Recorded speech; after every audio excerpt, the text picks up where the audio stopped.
never really done this video interview thing before. You're going to have fun. We're all going to have fun. We're all going to have a blast because... Well, wait, hold on. Gotta get the logo.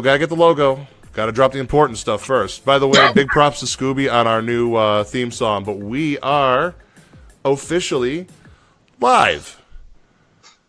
Well, all right then. I've got nothing witty. I got nothing witty to add. It's going to be a hell of a show. Welcome again to another episode of Technical Defects. As usual, I am Joe. I think Ryan's there somewhere. I see a pinwheel of death. I'm assuming that's him. But our special guest this evening is George Cameron Romero, producer, writer, director, actor. What the heck else do you have under your name? Thanks for having me here, guys. I appreciate it, man. I feel like I need to frame a background, but this is interesting. I've never done this via Skype before, so yeah, this is like some guerrilla interviewing, you know. Yeah. Well, here, watch this. I gotta take a sip of my drink. Hang on. Oh, that's fantastic. Is he technically directing right now? Because he just chose his own shot. Yeah, pretty much. Like, did you need to pick a lens prior to that, or what? Yeah, you know, I'm doing this on a 28, but only because I broke my 50. Yeah. Oh man, you know what? I'll tell you what. I'm going to tell you right now that it's a pleasure to have you on here. It is our honor, and we appreciate it. I'm just going to tell you that right out the gate. That way, you know, if the interview sucks, I'm not going to feel bad, and I already told you were good. Hey, you know what? I appreciate it, and I thank you guys for even having the interest to reach out. So it means a lot to me. So I'm happy to be. Are you guys seeing what I'm seeing now? You should have it on your screen. Yes, see it. A very large Ryan, small us. Yeah, unfortunately, we're going to have to do it that way. I just see a gray screen. Oh, cool. Even perfect. That's even better.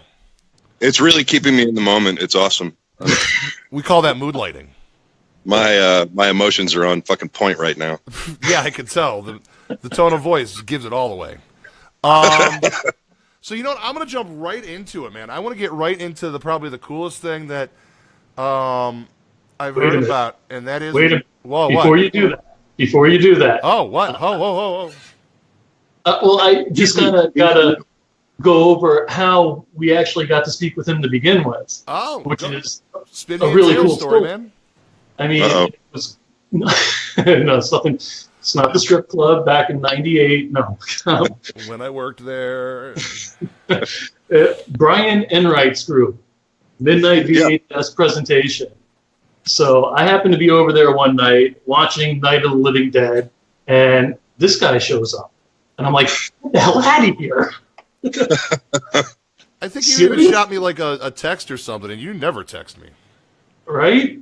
So I started shooting the shit with him, and asked him to be on the show. And again, really appreciate you being on here. But go ahead with your stuff, Ryan. I just wanted to point out that it was just kind of like a cool coincidence that I was there, he was there, and the stars aligned, and they became lovers. No, what it was is Joe literally sends me a text, and he goes, "I love doing this show." And he tells me that he bumped into you, and I'm like, "Oh, that's cool." And I was like, "Was he all standoffish or anything like that?" He goes, No, the polar opposite of it." And I'm like, "Cool, right on." I'm like, "Let's get him on, let's go." But that's funny.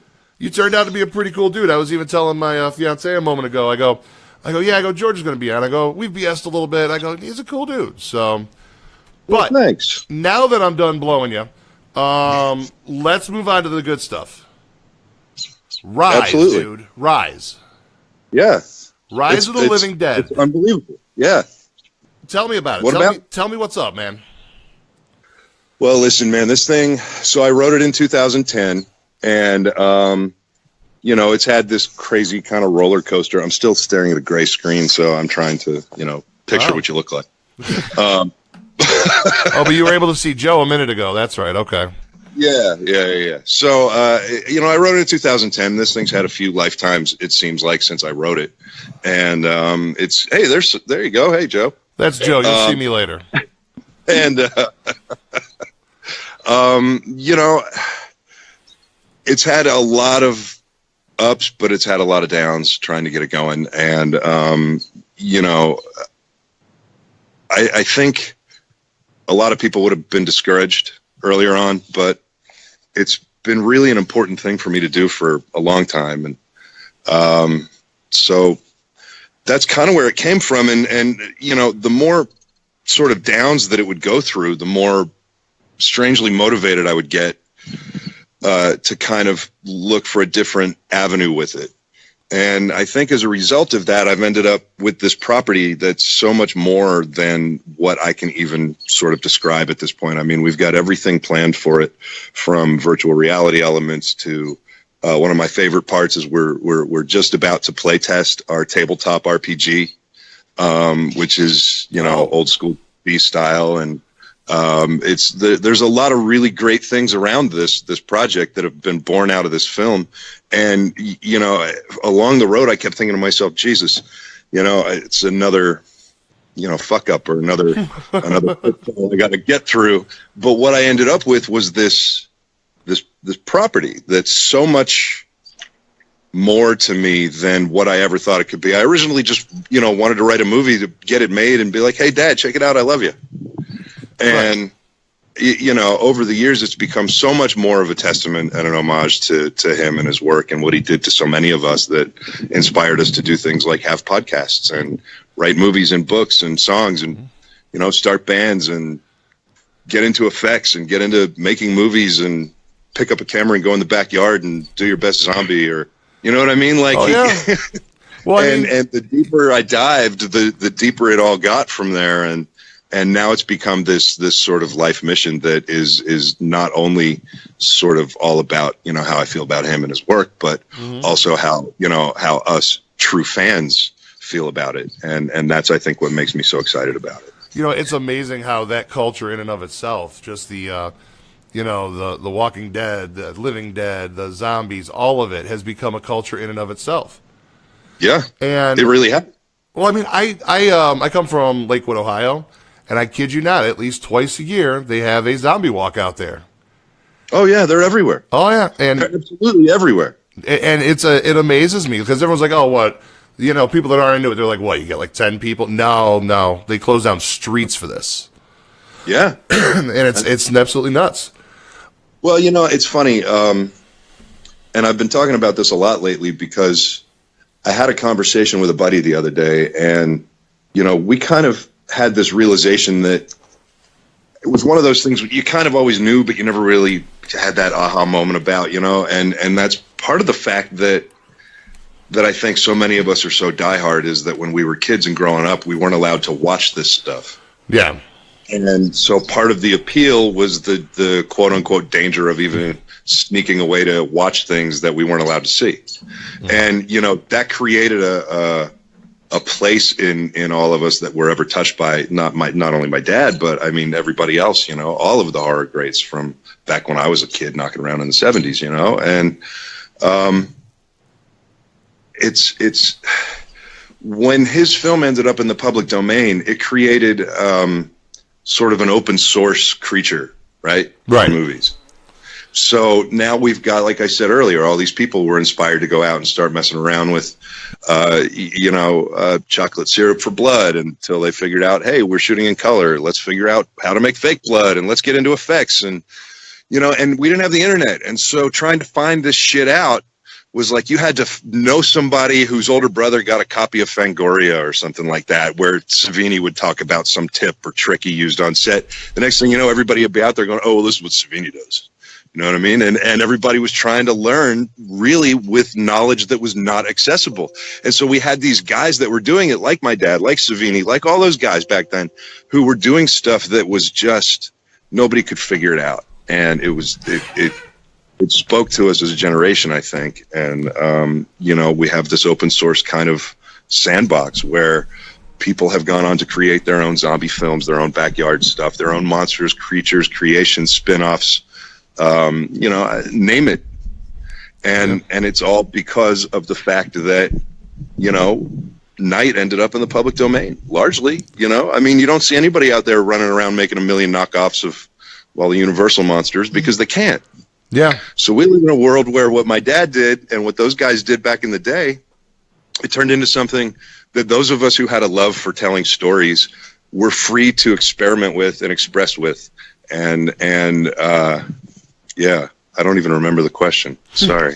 You know, to be honest with you, I don't either, but there is something that you said in there that there's a couple of things. First of all, Fangoria. Do you know how long it's been since I've heard anybody reference Fangoria? It's been a while. Yeah. Yeah. Well, remember, how about Film Threat? Remember Film Threat? Oh, my God. It was printed like you would get it with like Thrasher magazine, printed on like black and white newsprint. It was awesome. And it was like, and then there was like the hardcore fans that had like the Fangoria, but then there was like the secret hardcore fans who had like Film Threat. And you were like, oh, you son of a bitch. How They stuck it in. It'd be like, let me borrow your copy of Film Threat. No way, man. You know?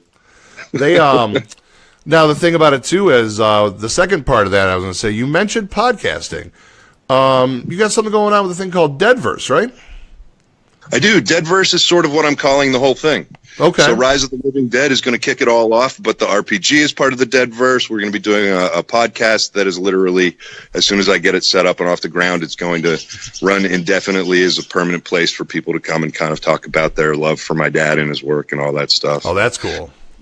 Yeah, you know, I just kind of want something that I'm in charge of storing memory about him, you know? It's crazy. Like, everywhere I go, literally everywhere I go, I see something that reminds me of him. It feels like he's still here. So I would like to do something, you know, I'd like to do something like that. And speaking of which, your father was, I've got a really grainy photo of it, unfortunately, honored at the Academy Awards. Yes, he was. And here's a really bad shot. I think I actually took this picture from you, George. I think I stole this from your page. It's a snapshot of of George A. Romero being honored there at the Academy Awards. Yep. Unfortunately, I think I grabbed the low resolution version. But no, they honored him. You're honoring him. It's amazing that people have just gravitated towards and remained there around his work. Yeah, I know. I mean, when he died, there were live feeds of candlelight vigils from all over the world that I was getting links to. You know, I mean, it was unbelievable. You know, his work was ahead of its time back then, and I think to this day it's still ahead of its time. Yeah. So, I mean, I'll agree with that. You know, nobody can touch it. And the thing is, it was so simple in its execution, and it was so like perfectly simple and beautiful. And people spend so much time trying to do that, but they overthink it, I think. There's just something about those guys that they were like, fuck it, man, let's make a movie. You know? Going to overthinking, and I read something interesting on your website that when you were actually pitching it, and I'm actually going to kind of quote it, they wanted to use the name but make it a high school musical comedy for the CW. That is true, yeah. I'm not going to say who it was, but I went through literally months of meetings with this one company, and they were like, hey, we want you to meet our new, you know, head of whatever. And they came walking in and they said, hey, listen, we want to do something really exciting. We're going to do your project. We want to, you know, really honor it and do the whole thing, but we want to take it to the CW and make it a high school musical comedy. And that's one of those examples of when the development of the project had one of its downs as opposed to one of its ups.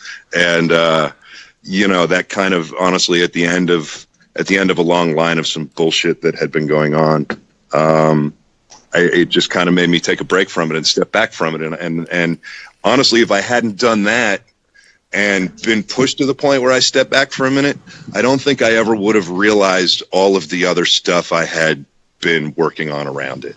So in some weird way, I owe that absolutely ridiculous meeting to, you know, I owe that meeting for sort of helping me realize exactly what it was I had been building. You know, right. It's like you build and build and build, and you never step back and take a look at it. It's like when you cook dinner, you don't smell it till you go outside for a cigarette and come back in. You know, and then you're like, "Wow, I made that! It smells really good." It's, you know, it's I actually want to eat that tonight. You know. Now, here's the thing. When you got started out, you were doing a lot of like not started out. I mean, obviously, you were. Were you always surrounded by movies and production? How old do you how old were you when you first started being exposed to the whole business? I was pretty young.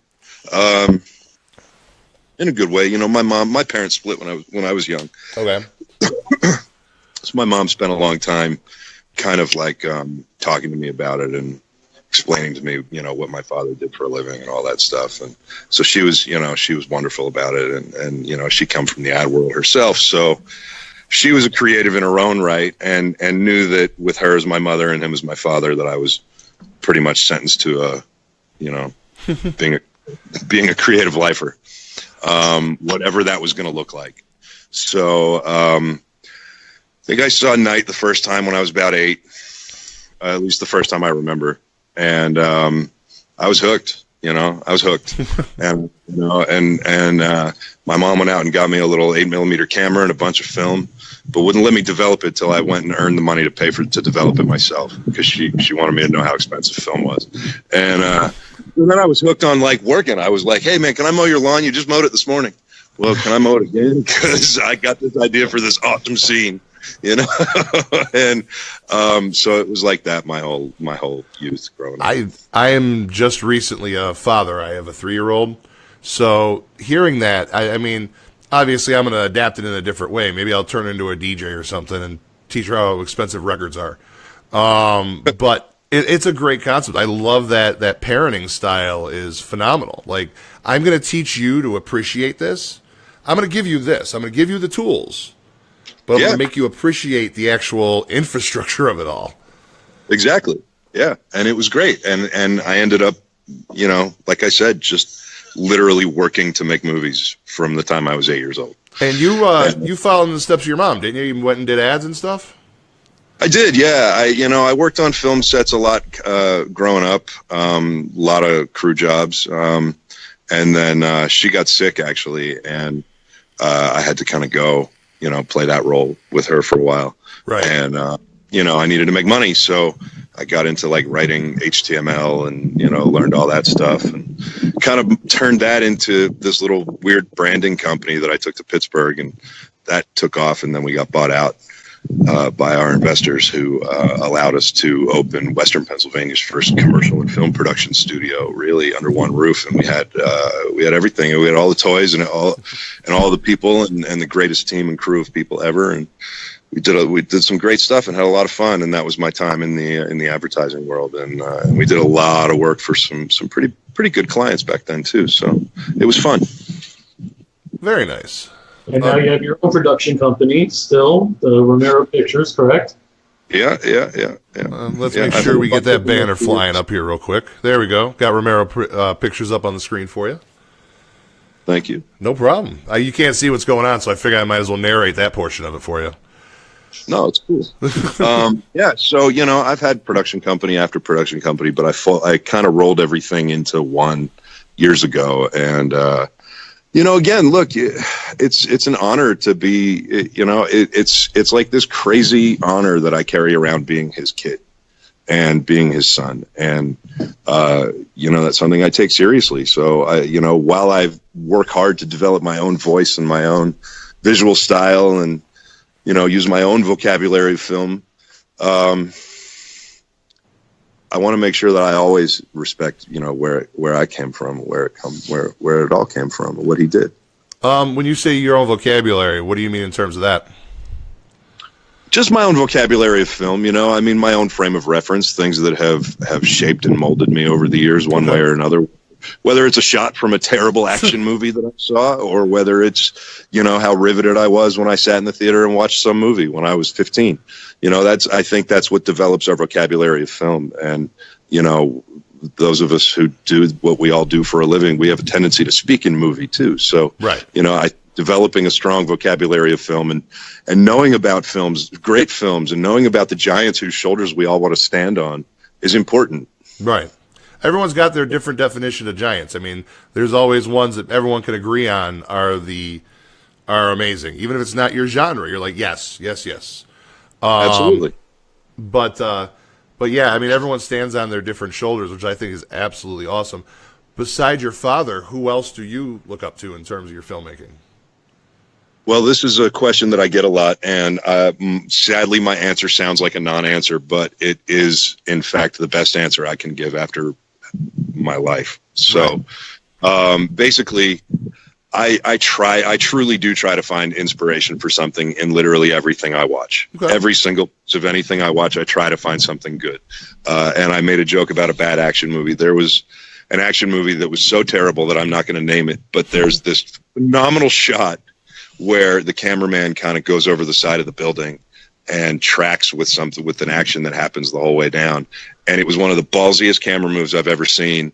And to this day, I hope that I get to, pay homage to that shot one day. But the movie's a piece of shit. So I'll tell you what, I'll ask you that question when we're off the air. Because I want to go watch it now.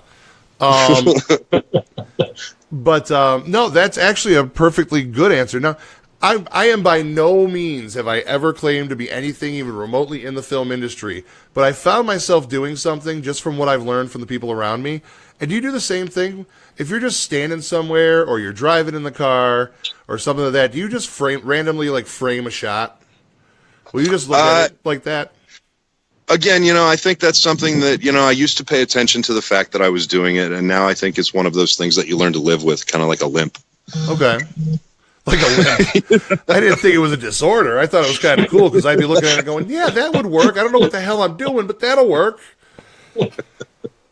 I mean that completely respectfully, but it is, it becomes sort of something that you just end up kind of having to live with. That's cool. I mean, it's a side effect to your life, especially if you're a shooter, or if you're a director or anybody in the camera department. It's almost impossible not to look at things like that in life. Yeah, I mean, I have a schooling background in it. That's why I say it and notice it. And, I went to film school for like a year. We see that paid off. I'm doing a podcast. But go ahead, Joe. I've got something to bring up, if I may. So on a past show, we had John Katir on. And we asked him about your family. And we told him about your movie coming up. And he's like, get me on it. And I actually sent that to you just for fun, and apparently you did see that. So just so you know, if you do get him, I want like casting credit or something. Well, I don't know if you ever saw it, but I actually commented on that and told him that I have something for him. So I'd love to work with the guy. I'm a huge fan. I'm like a big fanboy, like at heart. So, when I saw him on there and he was talking about where's my part, I was like, yeah, I got one for you, man. Come on, bring it. That's great. What else you got? What else you got? The fires burning on, man. Well, I'm doing a handful of projects. This one's kind of jumped in front of all of them at this point. But I guess for the best representation of that, just go to romeropictures.com and click on projects. There's I think 6 or 7 of the ones that are in the hopper and lined up to do next are all up there with synopsises. We've got a phenomenal one of my favorite ones. One of my favorite ones is this underwater thriller that I wrote. That is, it's terrifying and claustrophobic, and I cannot wait to make it. So I'm hoping that Shane is going to be so happy with his experience working on Rise that he's going to say, "Well, you've got to let me shoot that one too." It's called Sunken. Shane Hurlbut is going to shoot Rise. He's going to be the cinematographer for it, so I'm really excited about that. He's basically my cinematography idol, and the idea that he's going to come work on it and shoot it is just it's one of those things that keeps me up at night like a kid on Christmas, Dude, I'm not even lying to you. The concept you just told me, claustrophobia is about the only thing that scares me. Nothing else scares me. Yeah, me too. Yeah, me too. You said that, and I got a shiver up my spine, man. It's awful. It's terrible. It's literally the most claustrophobic thing I could have thought to write. And I couldn't come up with anything worse. So I absolutely love that project. And then I've got an awesome throwback skateboard action film that goes back to all the great skater flicks from the 90s and stuff. That's my homage to that. And you'll see a lot of the projects up there are direct results of my inspiration over my life, at various important points in my life. There's some phenomenal project up there called The Red. That's sort of, it's this fucked up sort of isolation thing with this woman out in the woods. yeah, so just check it out, RomeroPictures.com, click projects. They're all up there. Now, you were talking about the... let me do this one real quick, then it's all you, Joe. You were talking about the 80s skateboard flicks and whatnot. Yeah. You know what else there's a calling for out there that I was surprised to find out? Do you remember the movie Rad? Yeah. There is such a calling for that right now. I'm waiting for somebody to make it. The skater flicks reminded me of it. But, oh my God, every time I turn around, they're like, did you ever see Rad back in the 80s? Yeah. BMX Bandits. Yes. So you got Rad versus Gleaming the Cube. Okay. That would be awesome. So it's a great one, and I can't wait to do that one. That's going to be a fun one because it's sort of outside my comfort zone of fucked up psychological stuff. That's just awesome. It's just a super fun action flick. So I really want to make that one badly. And then I've got my serial killer project up there because we've all got a serial killer project. Is that like standard issue? Do you have to have one in your back pocket at all times? Yeah. This is my serial killer project. There are many like it, but this one is mine. Nice. No, this is my rifle. This is my gun. This one's for shooting. This one's for fun. I'm going to kind of re-ask a question that Ange is asking online right now. What other movies can we look forward to? He kind of already mentioned that, but when is the earliest release? Do you have any info on that yet? I do, but I can't. I'm about a week out from making that announcement, sadly. And part of the reason I picked this date was because I was truly hoping that I was going to have the information before today. But I'm told that I've got about another week to get through, maybe another 9 days. And then I will be making a pretty large announcement. So I'm very excited about that. Right on. Much looking forward to it. I know, Brian, I noticed that he is kind of losing light, man. Oh, yeah, it's getting nighttime over there. Yeah. I guess it's, hang on. You know what? It's starting to look better. I mean, Gaff my own shit. What the? Well, I don't know if that was just a polite way of saying, guys, I'm leaving now. It's dark. Bye-bye. There, how's that? Is that better? Oh, that works. That's much better. Look at that. He shows his own shot. He's lighting his own shot. Wow, you really are a director, man. One thing I found interesting, if I read it correctly, that you're going to be filming Rise in Kentucky? Yes. Yeah. So that's a whole, people don't realize that there are credits and everything for shooting in different states. And from what I saw, Georgia is becoming the next up-and-coming state, not California or New York. Is Kentucky moving or heading into the same direction? Or is it just so you can go back home every night? Well, that's always an added benefit, but there's, Georgia actually has become pretty much the giant right now, I think, in the country when it comes to this stuff. Kentucky had a phenomenal tax incentive in place that they've put on hold now, temporarily, but we did manage to get in and get working with the state and all the good people at the state before that deadline happened. So we managed to get approved for the incentive here in Kentucky, and it's a phenomenal incentive. And then we've also been approved for another film that I'm doing called Outlaws and Lunatics, which is another one that I think is going to be being done right around the same time as Rise. If you ever need a location that looks like New York, Cleveland's got great credits up here. Yeah, I know. Dude, I'm from Pittsburgh. I know.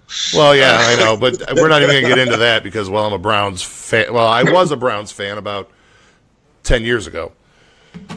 But, yeah. Okay. I'm glad you said was, because I was going to have to go. Yeah, I know. I'm allergic to the Browns anymore, too, so. Yeah. Well, it is what it is. But luckily I'm not a big football guy. But, I forgot the hell I was even going to ask you now. Well, good. Then So are you going to be making your way towards any cons and doing the whole publicity thing for the movies? Yeah, I am. I'm not sure what the first one we're going to is yet, but yeah, we'll be appearing at all of them. And then I'm also working on something pretty cool for the 50th anniversary. That's just kind of like from me personally. So that's going to be very cool. And I'm hoping to involve a lot of fans in that too. So maybe you guys can help me out with that. Oh. Absolutely. I actually read a little bit about that, and it looks very cool. Cool. And see what I did? I hooked you on camera, so now you have to help me. He said it, not me. It'd be my pleasure. No, we got you covered, man. And, our door's open to you anytime. Anytime you want to use the platform, it's here. I appreciate you very much. One more thing I want to bring up is recently you were at the Lexington Comic and Toy Con. Anything I was cool yesterday. going on there? What? Anything cool going on there? Oh, it was really good. I mean, it was the last day, so I think all the craziness was kind of gone away. But it was a really cool con. I love Lexington, man. It's a great town, and they really did it up right for the con this year. So it was a lot of fun, and I got to see like a full-on, fully working R2-D2. So that was pretty much made my day. I think I know the guy I think I met the guy that runs that one. I probably. Yeah. I can't imagine there's a lot of them out there. No, I don't think so. And I got to see a bunch of, like my comic heroes and all that stuff too. So it was really great to see some of those people up close and talk to them and get to, kind of just, it was just fun. Who are some of your favorite artists that you got to meet? Oh man, I got to meet Dan Mendoza, which was really great because he's got this zombie tramp thing that's just awesome. The artwork's phenomenal. And we just knocked around all day long and just talked to everybody and anybody we could. So I mean, cool. The list is long, but it was a great day. It was a lot of fun. And doing research on a trade paperback or comic book that you're going to be doing? Maybe. Yeah, it's coming. We're doing the graphic novel. We're going to be doing one of the first virtual reality graphic novels, which I'm really excited about. I just got to demo that technology about 4 weeks ago, and it absolutely blew my mind. As long as they make it work with the Galaxy gear, I got my Oculus Rift upstairs. I'll check it out when it hits. Oh yeah. I demoed it on mine, so it was. I think it's going to be. When Rise comes out and everybody sees what we're doing with it, I think the virtual reality graphic novel is going to be a phenomenal addition to the whole property. So I mean, just it's unbelievable. And then we've got traditional graphic novels, of course, and then some other fun stuff planned. So right on. Now, I'm going to have for a couple of more minutes, and I got a question that we have online because we usually do a little Q&A. Our buddy Brian Enright from, again, Midnight VHS Presentation and the Horror Syndicate wants to know, have you ever seen John Russo's My Uncle John is a Zombie? No, I haven't. As far as I know, it just got finished not long ago. But I know a bunch of people that worked on it, and I'm really looking forward to watching. Right on. Cool. There you go, Brian. I'm tripping over my own tongue. What else you got for him, Joe? I think we're about to be wrapping it up because I think he's losing light again. I do want to plug a couple of things for him. Instagram, he's got George Cameron _Romero. Twitter is I am George Romero. What else do we have? George C. Romero's Rise of the Living Dead. Am I missing anything? I think I'm missing one or two. Those are the big ones. I mean, romerosdeadverse.com has linked to all of them. So, the easiest thing that I send people to is romerosdeadverse.com. There's links to all the social media. There's links to read all about the different aspects of the project at this point. So, if anybody has any questions after they read what they see there, I'm very accessible online. So anybody who messages, I'm usually pretty good at getting back within a day. Right on. I'm going to jump in. I just want to tell you, I've been paying attention to what's been online about Rise, since I've been talking with you, and I'll tell you what, after this, I am more excited for this project than I ever was before. I didn't realize it was this multifaceted. Yeah, that's what I'm saying. I didn't either until one day, and it hit me like a ton of bricks, like a freight train. And I just started putting all the pieces together, and it's phenomenal. It's really becoming something special. And it's almost, I don't know, I don't even know how to really say this, but at least wherever my dad is at this point, he'll see the whole panoramic view of the entire thing, as opposed to me just showing up and going, "Hey man, check out this DVD of this movie I made, Dad." You know what I mean? Like and hopefully he'll see the whole world sort of celebrate with us. So. Yeah, you know what? I'll tell you what, just from what you've got going on, and I'm sure, and I'm speculating, but I'm sure he's already proud as hell of you. I mean, this is a massive undertaking. It is. It's huge, and it's going to be a lot of fun, and I hope everybody comes along with good spirits and really enjoys what we're doing. All right. Just so you know, you always have an open invitation here. Anytime you want to plug something, talk about something, please give us a holler. We'll be more than happy to have you back on. We're greatly appreciative of the time we had with you here today. Anything else you'd like to say? Yeah, I would like to say, don't be speaking for me. Oh, you wanted to know what Mr. Romero said to say. I'm jumping in. All right, don't you be speaking for me. You know what? That's all right. I'm just going to cut you off and talk because I can be an asshole too. I love this guy. Have at it, sir. So, yeah, man, no, seriously, thank you so much. This has been great. You guys are awesome, and I'm a fan. So, I'll definitely be back, and I'm looking forward to dropping some announcements pretty soon. Thank you, Brian. Sorry, you got anything else? Yeah, do I have anything else to say? I would say, don't you be speaking for me there, Joe. All right? Don't be saying he can just come on. You better check with me first. I'm just kidding. Who the hell am I kidding? I try to sound tough, and I'm just going to get my ass kicked. That's all it is. But, no, seriously, though, George, I appreciate it, man. Yeah, thank you guys very much, truly. Have a great night, guys. Thank you. Do the same. All right. I don't know what to do. All right, chill out for...